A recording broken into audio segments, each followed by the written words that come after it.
Hello friends, welcome to the Cyril Techno YouTube channel.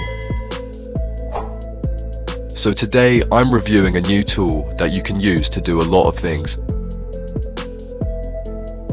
I hope you watch the entire video so you don't miss out on understanding how this tool works.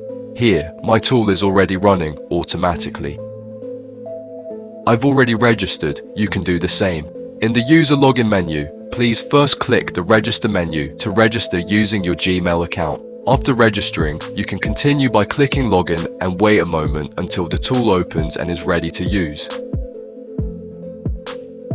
I recommend using the official tool from the service provider. Of course, this is for your convenience and security.